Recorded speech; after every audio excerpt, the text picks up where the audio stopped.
If everyone can please find a seat, we'll start the program in just a moment.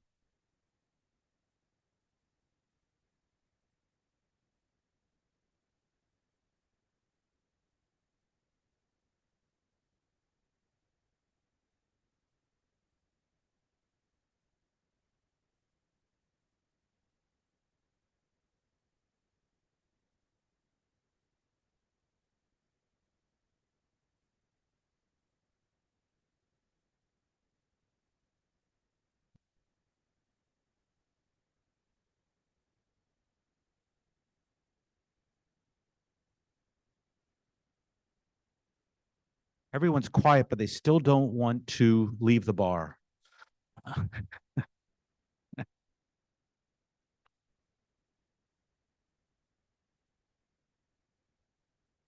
Good evening. I'm John Miko, the Executive Director of the Union League Legacy Foundation. It's my great pleasure to welcome you to tonight's Civil War Roundtable and to welcome back Professor Ronald White. The Union League Legacy Foundation, of course, as you all know, is the nonprofit charity of the Union League. We are right in the beginning of our really busy season when it comes to scholarship and civics and all of the great work we do with students throughout the year. And I had someone the other day who comes to a lot of these programs, in fact, comes to almost every one of those programs. I don't see him tonight. I won't embarrass him. Who said to me after our last time I said this, he said, "Oh, I didn't know you guys did other things." And I said, yes, in fact, these lectures that we do, while they are wonderful, and they're a small part, just a little fraction of the work that we do. They're all wrapped around the values and spirit of this great institution, the Union League of Philadelphia. But this is just a little piece of what we do. And we're about to launch a huge effort in this area of civics education. Next Thursday and Friday, we will be hosting the National Summit on Civics Education here at the Union League of Philadelphia. 200 of the leading civics providers, organizations, policymakers from throughout the United States will be here to try to find solutions to the problem, the crisis in civics education. So we are going to be leading in this way for many years, generations we hope to come, and it's greatly needed, and we're going to need your help to do it. So I hope you'll respond to our solicitations and our asks from you for your wealth and your resources so that we can make this happen. We really do need it, and it really is a crisis. I want to tell you one fun way that you can help us, and you can go to the wine auction. There's a wine auction we're going to have on the 15th of November. All proceeds go to the Legacy Foundation. Grand Cru is sponsoring this. It's going to be great fun. There's not a high price point to get in, but to get the wine, there's going to be a high price point.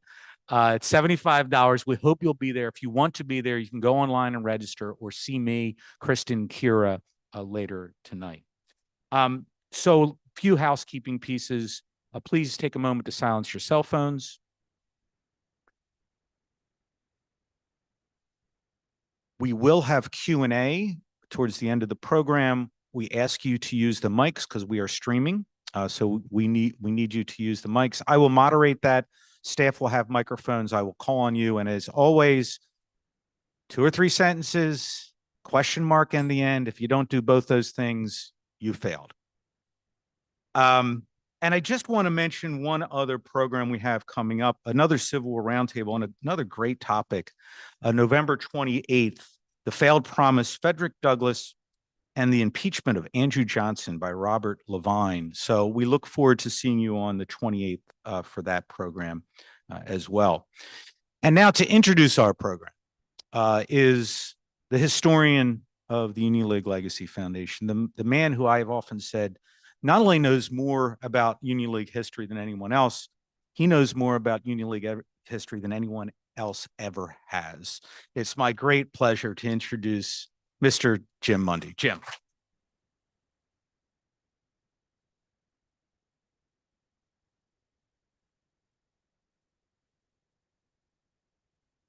All right. I think we should give John a lie detector test about that statement. So we'll see what happens. It's quite a statement, but thank you, John, very much. I'm humbled by it.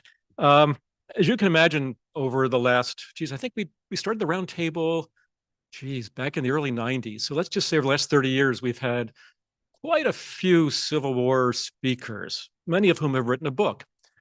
But just because you write a book doesn't mean you can speak. To me, what makes Ron White heads above all our other speakers is that not only does he write eloquent and incredibly fascinating books, but he's also, I think, one of the best speakers on his subjects as well.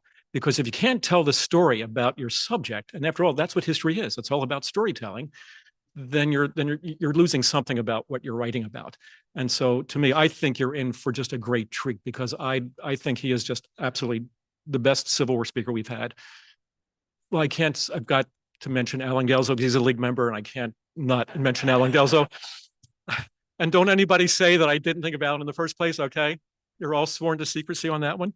But you get my point, I'm sure. And that is, I think we're in for a real treat. And of course, Gettysburg is the story that keeps on giving all the time. So, and Joshua Chamberlain is quite, is at the top of many heroic figures from that 3-day battle. So I think you're in for a great talk. So it is my great pleasure and honor. Ron, come on up.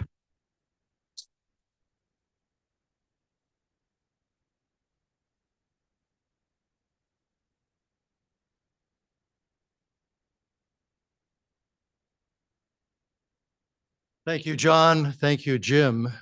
I have the privilege of speaking at many places. To be at the wondrous Union League in Philadelphia is a real treat.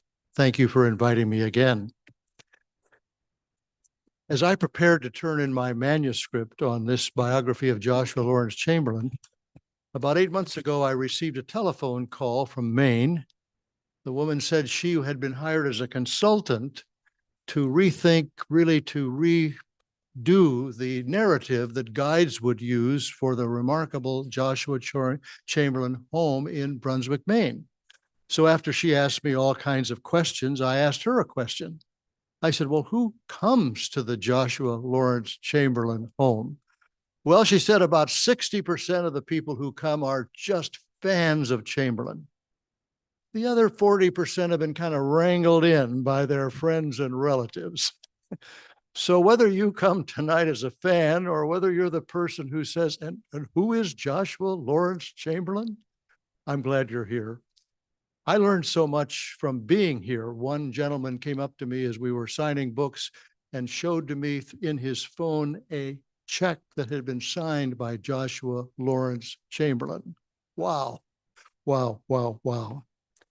Well, on the afternoon of July 2nd, 1863, as a back and forth battle at Gettysburg waged on, Joshua Lawrence Chamberlain, colonel of the 20th Maine Regiment, defending the far left line of the Union Army, was caught in a melee of a battle.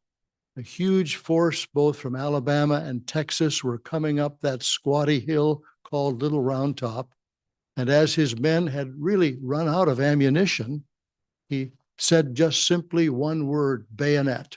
And with that, they charged down the hill, routed, captured, killed this force more than twice of its size. That day changed his life forever. He became known as the hero of Little Round Top. And yet I suggest in the title of my biography that he's a very unlikely hero. A mild-mannered college professor at a school way up there in Maine, amiable, good-humored, 33 years of age, married, 2 young children. No one would have quarreled with the fact that he did not participate in this Civil War. A man of great intellectual ability, he had mastered by then 9 languages, fluent in 9 languages. He came to the college as a student, as a stutterer or a stammerer in those days, in a very oral culture where everything was based in recitation. He stuttered and stammered, and yet he became professor of rhetoric at Bowdon College. So, born 50 years after the American Revolution, Chamberlain was an ardent believer in the Union. I think it's really hard for us today to understand what the Union meant for people, even in this club with its name, what it meant to people in the 19th century. This was not simply a political reality, it was a religious reality, it was a transcendent reality. And so he volunteered to fight for the Union. At Gettysburg, he would need to draw upon every one of his skills to lead his men. So here we have Joshua Lawrence Chamberlain, standing about 5'10" in his erect posture. It appeared that he often seemed like he was 6 feet tall. He talked and joked about his ferocious mustache that was part of his being. His twinkling blue eyes seemed to reflect a deep affection for the men who served under him. Leadership in any field is really ultimately based upon trust, and he had earned the trust of these men. They would follow him. Whatever he asked them to do at Little Round Top, they did it. When I write biographies, I start with several different convictions. The first, I want to sort of ask the question, what is the formation of this person who, as an adult, becomes this great leader? I think American biographies often skip much too quickly over the young person's life. Think of your own lives when you were 16, 18, 20, 22, 24. Certainly you're a different person today, but weren't those years so foundational, so formative for you? So I hadn't even quite realized, but in the 20 chapters of my book, 5 of them are really on Chamberlain's formation. Born of deeply religious parents, attending a college that had a classical education, I wanted to find out who is this young person who becomes this great leader. A second conviction that I have is I want to find out what I call the faith story. I think we, again, skip much too quickly, if not even taking it at all, the religious part of that person's story. For Abraham Lincoln, it was a remarkable story of being born in the Second Great Awakening in Kentucky and Indiana, doing what many young people then and now do, rejecting the faith of his parents. But then as life tumbled in, first the death of Eddie at age 3.5, then the death of Willie at age 11, then the Civil War.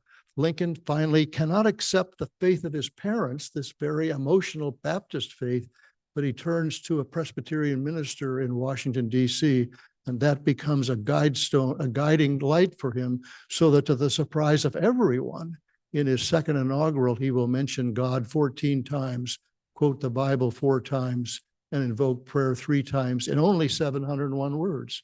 For Ulysses S. Grant, who was such a humble person, so in the 19th century, he would have been called a person of self-effacement. It's a Methodist story. It's the story of his mother saying, I'm not proud of my creatures, I'm proud of the Creator. And she gave to him this real sense of humility, which pulsated through his life. For Chamberlain, it's a congregational story that you might wonder, what does that mean? This was really kind of 19th century heirs of New England Puritanism. Puritanism has often suffered a bad reputation, but at its best, Puritanism was the life of the mind, intellectual curiosity. And this was Chamberlain, the life of the mind, intellectual curiosity. A third conviction that I have in writing this is to ask myself the question, what are some of the pieces of the puzzle of this? When I started out, I did learn that this was going to be a prickly task. Heroes are not in our vocabulary today. There's been a pushback against Chamberlain. In the 1990s, after the incredible trifecta of the novel Killer Angels, after the Ken Burns Civil War documentary, after Jeff Daniels playing him in the movie Gettysburg, the Park Service folk at Gettysburg, I think, were a little put off that Chamberlain was getting all of this press and no one else was. So a military historian told me that in the 1990s, underneath their uniforms, they would wear a T-shirt that said, Joshua who? Joshua who? Well, I'm going to speak at Gettysburg in 2 weeks, and they are undergoing a 2-year renovation of Little Round Top because of the amazing foot traffic and car traffic. This is the most visited place at Gettysburg. I should have put up here that in that great battle, the other side of it was another fascinating person. William Calvin Oates led the 15th Alabama. Again, like Chamberlain, no military background, but rose to become quite a leader in the Civil War and quite a distinguished career afterwards. This is a view of Little Round Top the day after July 3rd, 1863. So Chamberlain comes to Bowdon College as a student in 1848. To enter as a student in those days, you had to master Greek and Latin.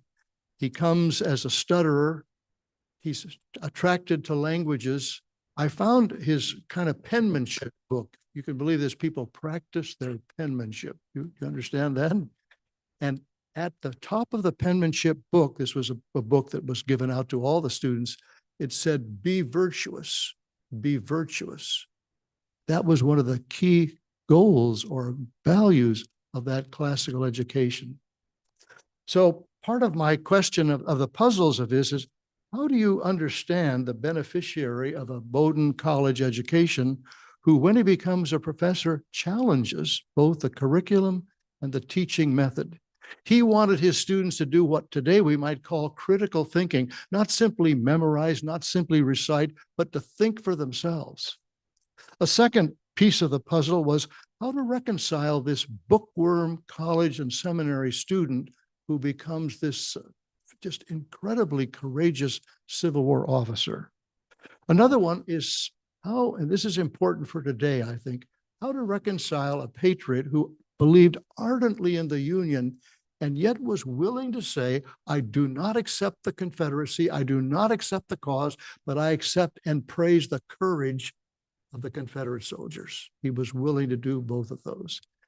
And then the most interesting part of the puzzle I discovered was Fanny, Frances Caroline Adams, who he met as a student.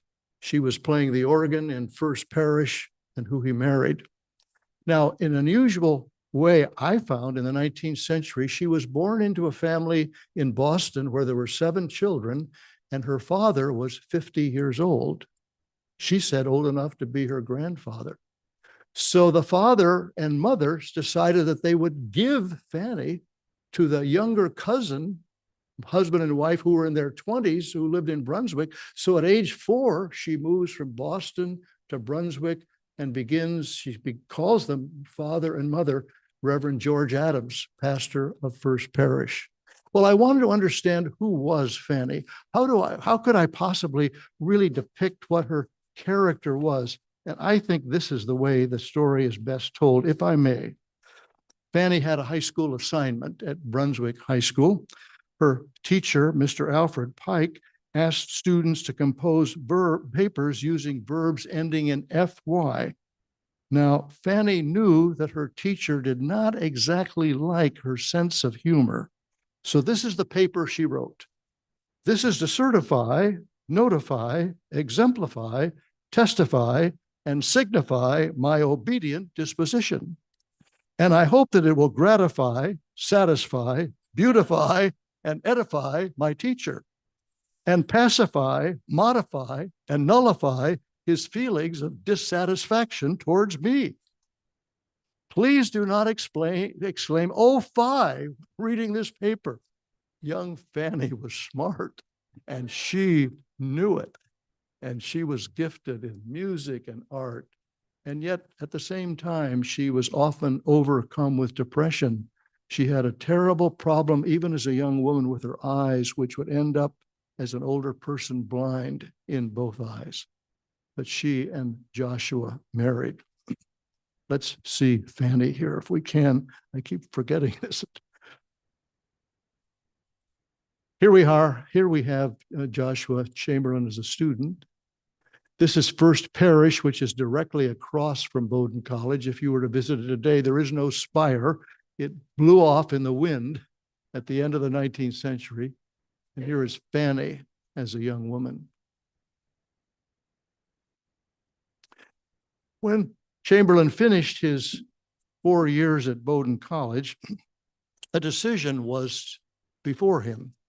His father wanted him to be a military officer. That was in the lineage of the family, the Revolutionary War, the War of 1812. His mother wanted him to be a minister or missionary. He decided that he would actually enroll in Bangor Theological Seminary, founded in 1814. While there, he continued his interest in languages. He learned Syriac and Arabic, thinking he might become a missionary in the Middle East.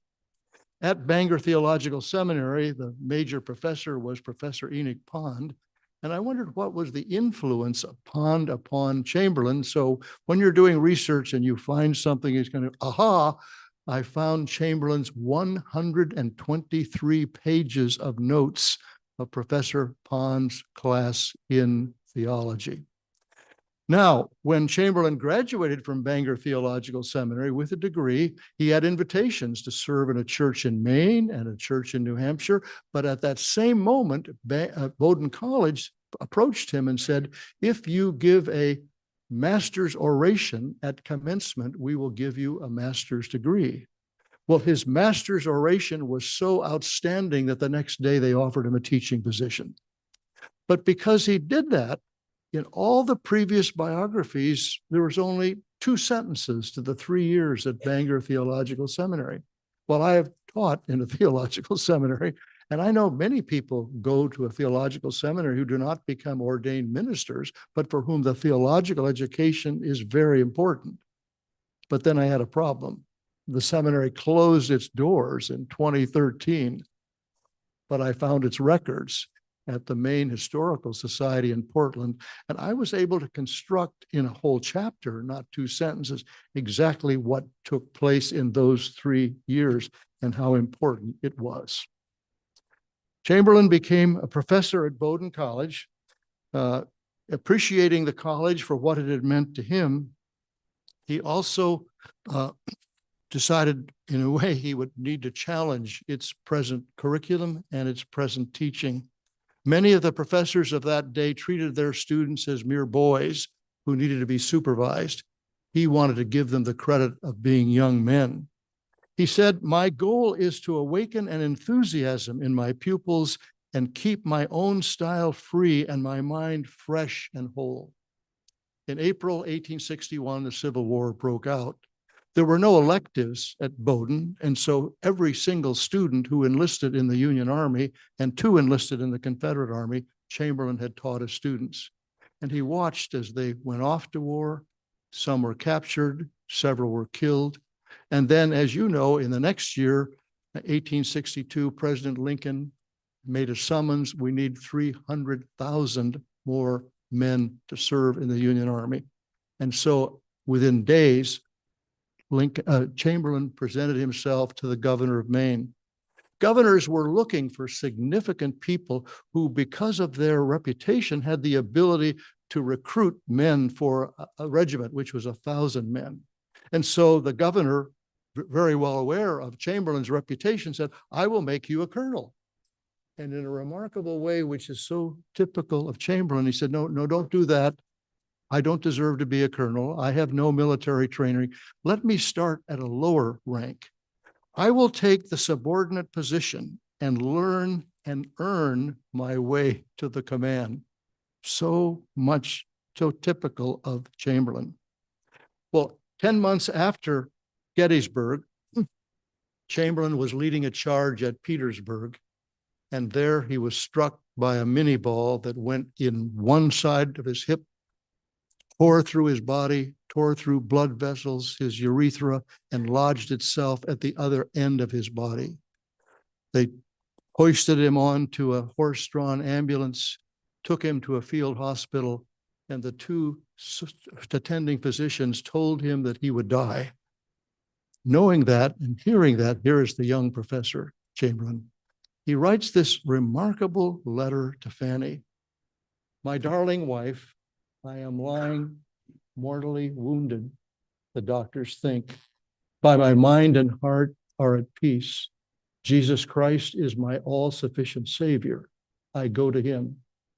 God bless and comfort you, precious one. You have been a precious wife to me. To know and love you makes life and death beautiful. Cherish the darlings, they had 2 young children, and give my love to all the dear ones. Do not grieve too much for me. We shall all soon meet. Live for the children. Just a remarkable letter, believing that he was dying. Well, his younger brother, Tom, also in the 20th Regiment, went over and found two physicians from that regiment who extracted the bullet, and Chamberlain survived. But he survived with terrible internal wounds. We're used to thinking of the soldiers of the Civil War who are those who have amputations, but we haven't thought as much about what a recent scholar called the invisible wounds. Chamberlain tried 3 different surgeries to correct what was in his body, but he never could. And ultimately, he would die from the infections suffered at Petersburg. Well, 10 months later again, Chamberlain has been asked by General Grant, I should have said, when the word was passed forward to General Grant that Chamberlain had been mortally wounded, Grant, believing he would die, promoted him on the spot, so that Chamberlain's family would have the benefit of the rank of general at his death. Well, 10 months later, Chamberlain is asked to lead the Union troops in the surrender of the Confederacy at Appomattox. This has become another controversial part of the story. I have been so grateful to Patrick Schroeder, the National Park historian at Appomattox. I spent quite a bit of time with him, and he has spent 25 years researching what really took place in that surrender at Appomattox, and has really verified Chamberlain's remarkable role in it. That particular day, the Confederate forces led by John B. Gordon, given command by General Lee, come forward. You could only imagine what must have been in their minds and hearts. But Chamberlain, believing that if Grant had offered this magnanimous peace to Lee, what could he do to offer something of the same magnanimity to these Confederate soldiers? He did not accept the cause, but he accepted the courage of these soldiers. So as they came towards him, he suddenly shifted his position, and in a marked demonstration, he saluted the Confederates as they came forward. Gordon was overwhelmed by this. He couldn't believe this mark of respect. Again, the critics have said, well, this story was written many years later, but actually Gordon wrote this story too. 30 years afterwards, in 1893, he was giving a lecture in Brooklyn, New York. The New York Times covered it. And he had asked several Union soldiers to sit on the platform behind him as he delivered the lecture. And when he got to the climactic part of his lecture, he talked about the surrender at Appomattox, and suddenly he turned and said, and this is the magnanimous Union soldier who offered that respect to our Confederate troops. Just remarkable. Well, Chamberlain comes home from the Civil War. He's a hero. The Republican Party is looking for heroes, and they elect him governor of Maine. Now, the governorship of Maine is only 1 year, but he was elected a second time, a third time, a fourth time. He served 4 years as governor of Maine, and quite a remarkable, here's a photograph of him as governor of Maine. Then, finishing that challenge, he has yet another challenge. I'm talking earlier about the different careers he held. His college, Bowdon College, asks him if he would become their president.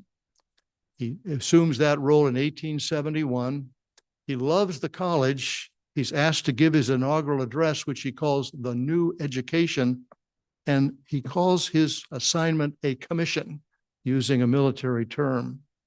But in accepting the commission, he believed something was terribly wrong with the college. Colleges after the Civil War were sort of struggling. What is their identity in a very new America? The times have shot past the college, he said. Left out of the current of living sympathies, she stood still, while the world at full flood and flushed with new life swept on. He told his audience the college had touched bottom. He asked 2 questions: how to rise again and how to begin.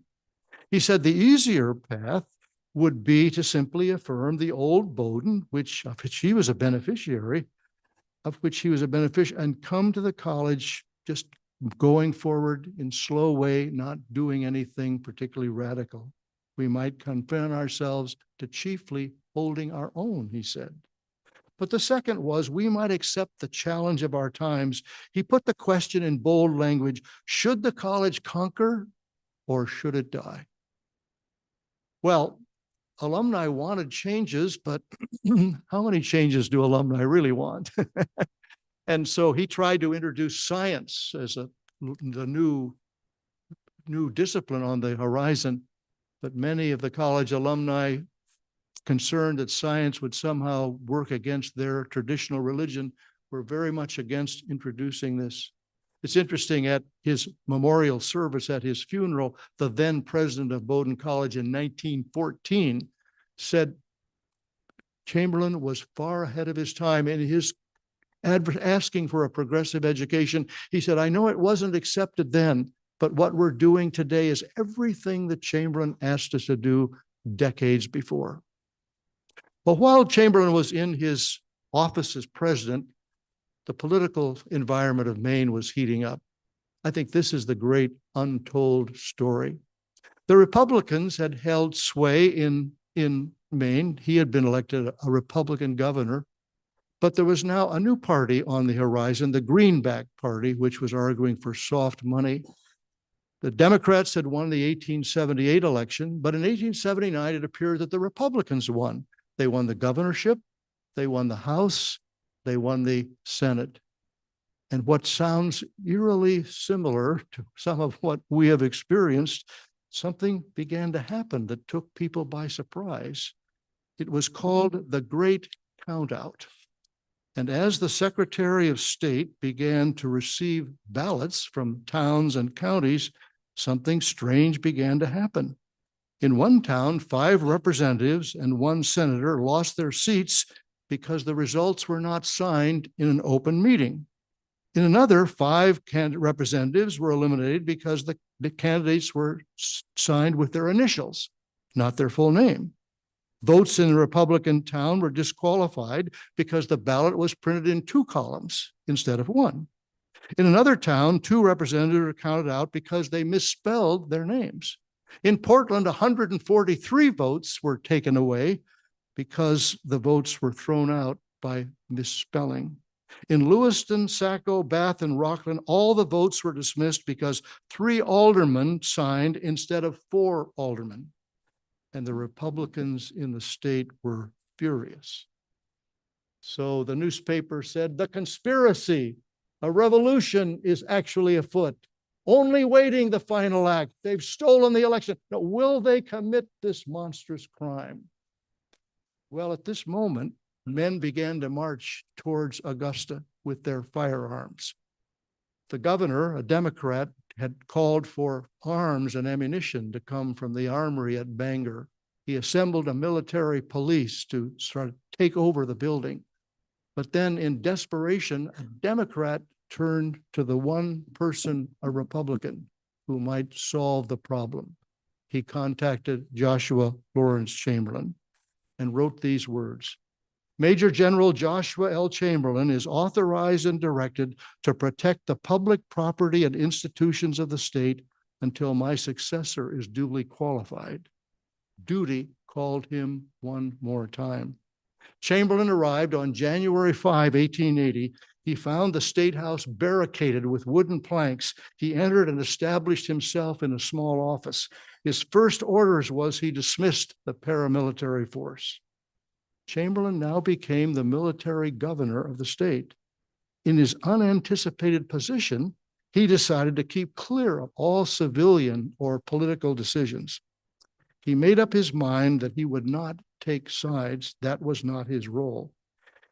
He presented to both Republicans and Democrats that they should present their case to the state Supreme Court. He wrote to Fanny, everything is confusion here. Although I succeeded yesterday in getting a good many awkward things straightened out, what vexes me the most is our own people, Republicans, do not like to have me straighten things out. And so this scene was captured in Frank Leslie's illustrated magazine of people congregating at Augusta. 2 days later, he wrote Fanny again, "I do not dare to leave here a moment. There would almost assuredly be a coup d'etat ending in violence and bloodshed." At this moment, a United States congressman from Portland wrote a portrait of Chamberlain. "At last we have peace, white-winged, beneficent, and headed by a major general. The resplendent figure shining like one of the suns of the morning, which has brought us this tranquil joy, is the figure of Joshua Lawrence Chamberlain, to whom Lee surrendered." He described Chamberlain as one who walks the White House stairs, master of the situation. Although Chamberlain understood his role to be that of a mediator, the threat was out. He would either be kidnapped or killed by Republicans or Democrats for what he was doing. In a January 15 letter to Fanny, he confided to her of the bitter attack upon him in the Republican Bangor commercial newspaper, calling him a traitor to the Republican cause. He even heard threats to her. "If you are afraid, contact Thomas Eaton, a local police officer, to have the police keep an eye on you and the house." On a particular afternoon, the mayor's staff rushed into his office to say men were coming to the Capitol armed. He stepped into the rotunda of the Capitol, surrounded by the battle flags of the Union, and stood before these men, and this is what he said: "Men, you wish to kill me. Killing is no new thing to me. I've offered myself to be killed many times when I no more deserved it than I do now. Some of you, I think, have been with me in those days. You understand what you want, do you? I'm here to preserve the peace and honor of this state until the right government is seated. Whatever it may be is not for me to say, but it is for me to see that the laws of this state are put into effect without fraud, without force, but with calm thought and sincere purpose. I'm here for that, and I shall do it. If anybody wants to kill me, here I am, let him kill." And with that, he opened his coat, stepped forward towards the crowd. That moment, Nelson Dingley, a former governor, said that there was a breathless silence for a moment, and then a veteran in the crowd called out, "By God, old general, the first man who dares to lay a hand on you, I'll kill him on the spot." The crowd drifted away. Now, Chamberlain, the greatest speaker after the Civil War, delivered countless speeches in which there was thunderous applause. As I reflected on this, I thought, this is his greatest speech, and it was greeted by thunderous silence. On January 16, the Supreme Court met. They said that Republican was duly elected governor. The Republicans had duly won the House and the Senate, and they dismissed the count out as unconstitutional. Well, days after this, Chamberlain received a cascade of letters. L.T. Carleton, a lawyer from Winthrop, Maine, penned, "You have too long hidden away yourself from public gaze. Let me assure you that the old-time enthusiasm for you has not abated in the least." Chamberlain was gratified to hear from men of the 20th Maine. Ellis Spear wrote, "I laughed when I saw and heard the threats against you. The men who made them did not see you in the hellfire of Petersburg." Dennis Shapley, remembering his participation in the surrender at Appomattox, wrote, "General Chamberlain, we were never so proud of you as now, not even when you stood upon the boundary lines and received the surrender of our vanquished brave foe." But I think the best comment was made by Helen Tillum. She was a leader of the Women's Club movement of Massachusetts. She put the whole story of Chamberlain in broader perspective. "We see it possible for a man to be a statesman, a soldier, a scholar, a gentleman, and a Christian." I think the 12 days at Augusta may be Chamberlain's finest moment. He responded spontaneously in that hour and a half at Gettysburg. One can never take away the heroism of that moment. But I think the 12 days at Augusta in January of 1880 mark the real leadership and courage of this man. So in conclusion, I've come away from Chamberlain's compelling and complex story believing it's much more than a 19th century story or much more than a Civil War story. I think it poses for all of us a set of questions. What makes a hero? What background? What behavior? What beliefs? What circumstances? What records? What outcomes? At the end of my presentation, I turn that question over to you. Thank you very much.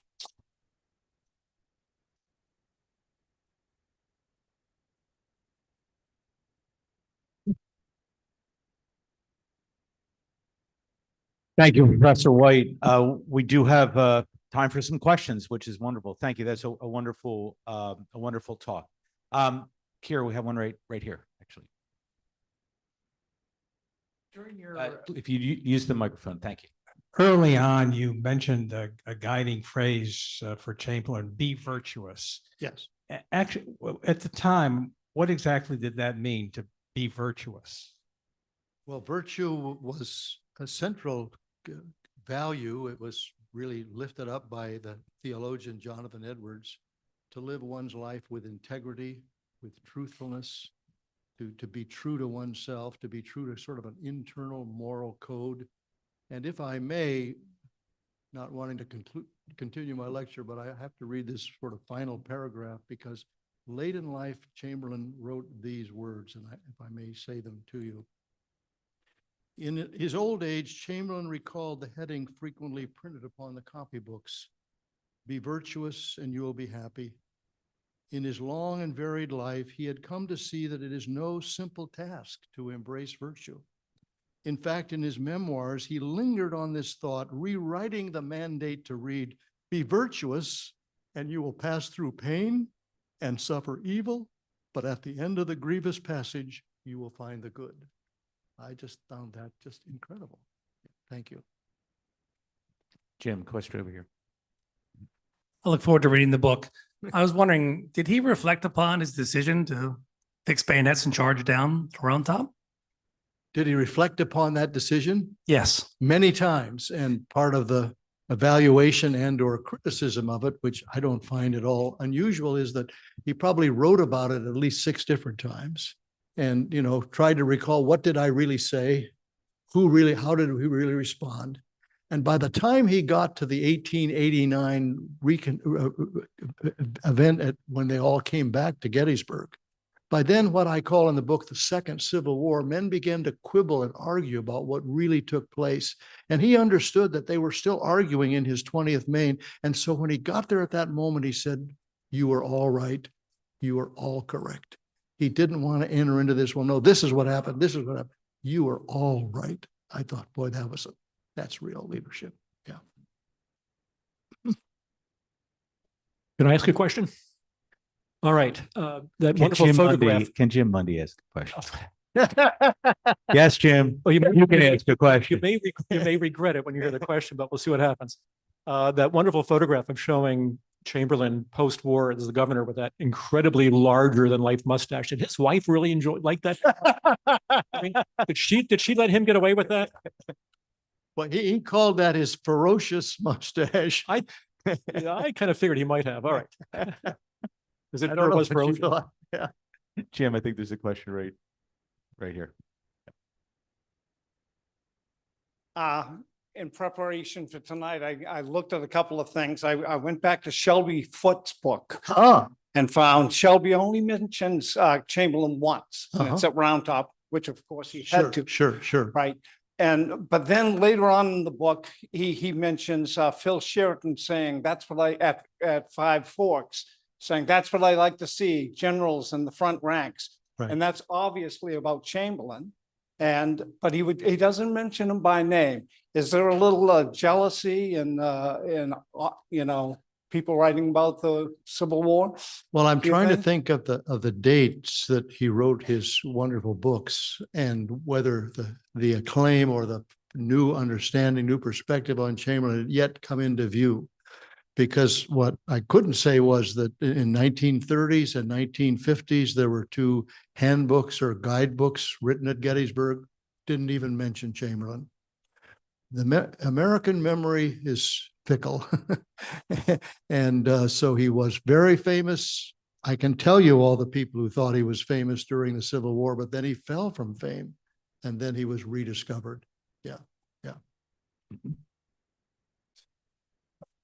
You mentioned he lived until 1914, Yes. which was 50 years after Yes. his serious Yeah. injuries, Yeah. but he died from those. He did. How did was he handicapped? Was he, how Well, severely injured was he? The during those injuries 50 were years? just terrible, so that he couldn't even sit straight in a chair. He often had to lay down, but he was one of these people who never complained. So one of the veterans came upon him 25, 30 years after the Civil War and said, I never knew that you had this. You never talked about it at all, but it was just terrible what he endured. And he tried not to take any painkillers or anything like this, but it was really awful. And so now more recent studies and studies by physicians have talked about what would this kind of what would that do to a person? He went to one doctor when he was like 50 years of age, and the doctor said, you're not going to live long. You know, you can't possibly live long with the injuries that you have. So this is a difficult part of his life, but he never talked about it. Kira in the back. First of all, Jim Mundy is right, which is so, of course you're right. That's a fantastic presentation. Thank you very, very much for coming and doing that. Second of all, absolutely come to the wine auction. What are we thinking here? Absolutely. But third of all, You have a question, Bob? John, the role of faith is what struck me, and that you look for that. Yes. And so tell me what you think, where his faith intersected at that moment at Round Top and at the moment in the courthouse. Where is the faith dynamic there?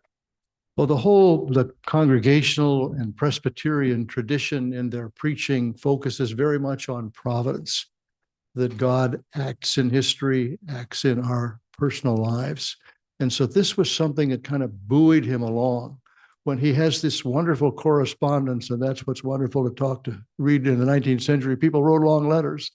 And he would write to Fanny and said, I don't exactly know what I'm going to do, but I do trust in God's providence that I will find the way and God will direct me in the way. And that was just who he was. So he became a vice president of the American Bible Society. I found something again that had never been talked about before. He took for himself the role of giving all the baccalaureate addresses, which are really baccalaureate sermons. And he would often take a problem like science and religion, and then how did they relate together? Or he took the individual and community, and how did they relate to each other? And his goal was that these students would become both active citizens of this country and Christians in their particular churches. So the faith in Chamberlain was very, very important in what he did. And again, I think it's been very much underestimated as to how that became part of his formation and part of the way that he acted in his adult life. Was Chamberlain known to the Confederacy Army? Was he held in high regard by them, either during the war or after the war? Thank you. That's a wonderful question. I don't know that he was known to them during the war, but as I mentioned, John B. Gordon, who wrote this magnificent book, and then asked Chamberlain to go with him on a two-man speaking tour across the country. But Chamberlain, because of the invisible wounds, said, I just can't do that. So he did become known among those in the Confederate afterwards, and very much appreciated. Yes, a good question. Thank you again for sharing. I tried to check out your book this week at the library. It's not yet available. So look forward to that. You mentioned that he gave many speeches. Yes. Many lectures. Yes. And perhaps even sermons. Everything that you know about him, if he were here tonight, which sermon, speech, or lecture would he say was his best? Wow. Well, he wanted to remind he wanted to remind us of the founders. Remember, he was born just 50 years after the Revolution. He wanted to remind his audiences of the values upon which this country was founded. He talked about the meaning of the Union and the fact that we are a country that needs to have civility. All of the kind of values that we very much need today were the values that he was talking to his own people in the 70s, 80s, 90s. the first decade of the 21st century. And yet what he did more than anybody else was he also, because of his travels and his readings, he would bring in illustrations from Greece and Rome. He'd been in Switzerland. He was the American commissioner to the Paris exposition, and he studied education in all these other countries. He brought all of that into his speeches, which made his speeches so much, I think, much more rich and deep than the average veteran talking about a particular battle of the Civil War. Yeah. Sir, right here. Yes. Did Chamberlain give any additional command besides bayonets at Little Round Top? And did he lead the charge? Did he give any additional command? I mean, that's part of the debate. He would sort of say at the end of the day, that's the only word he could say. And you can imagine the sound and fury and all of the stuff going on there. He just said bayonet, and that communicated, and the men rushed together down the hill. Yeah. He stuck with that command. Mr. Boyd. Two questions, sort of related. In Appomattox, of all the heroes in the Civil War, why did Grant choose Chamberlain to accept that sword? And how did Lee feel surrendering to Chamberlain? I mean, obviously, Chamberlain was a critical factor at Gettysburg, the hinge of the Civil War. So Lee was obviously aware of him. I'm curious about the dynamic of that decision and how Lee felt about it. That's a very insightful comment. We have no written order from Grant or anyone else that Chamberlain is to be the person to receive the command. However, my professor, Jim McPherson at Princeton and friend, has said at the end of the war, everything wasn't written down. So the fact that he would have been asked to receive, it is odd in a way. He was not a West Pointer. He did not have the high rank. So it is an interesting question which you perceptively raise. Why was he asked to do this? And then how did Lee receive it? By then, Lee and Grant had both left Appomattox. And so I'm not quite sure how Lee would have received this. Gordon received it, and they remained this conversation and friendship that went on for decades. Gordon actually traveled to Brunswick just to visit Chamberlain. And when Gordon died in Atlanta, the word was that Chamberlain wept at his post in Portland of this man that he so valued, the Confederate leader who surrendered to him. Yeah. You mentioned that he was a Unionist. What were his views on slavery? What were his views on slavery? Chamberlain, a person's views on slavery, let's take Ulysses S. Grant, in many ways what was their experience of slavery? So although Grant, interestingly, grew up in a family where his father was anti-slavery, there's no evidence that Grant had any view on slavery whatsoever until he began to travel further and further and further south. And the enslaved people began to come into the Union lines. And he was kind of overwhelmed by this experience, which then made him someone who was going to defend the rights of African Americans against the Ku Klux Klan when he was president. Chamberlain didn't have that experience. The furthest south he ever got was Virginia. He then went back to Maine. So in his inaugural speech as governor, he said, for me, the Reconstruction is a political and economic reconstruction. We may criticize him for this, but there's almost no comments that he makes about slavery or the enslaved or the freed people after the Civil War. Unlike the other two great Maine heroes, Oliver Otis Howard, who led the Freedmen's Bureau and who established Howard University in Washington, or Adelbert Ames, who was the first lieutenant of the 20th Maine, who went to Mississippi and literally, in his own words, had a conversion experience, and to the dismay of the white citizens of Mississippi, became a staunch advocate for African Americans in Mississippi. That was not the experience of Joshua Chamberlain. Professor White, I think you have one last okay. comment to share with us. Let me, if I may. At that reunion in 1889, when he went back to speak, he offered these words, which I think are perhaps his best words. In great deeds, something abides. On great fields, something stays. Forms change and pass. Bodies disappear. But spirits linger to consecrate ground for the vision place of souls. Generations that know us not and that we know not of, heart drawn to see where and by whom great things were suffered and done for them, shall come to this deathless field to ponder and dream. Joshua Lawrence Chamberlain. Amen. Thank Thank you. Thank you, Professor White.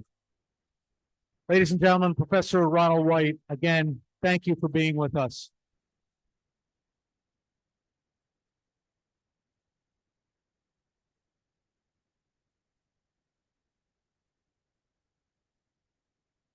Thank you, everyone, for being with us this evening.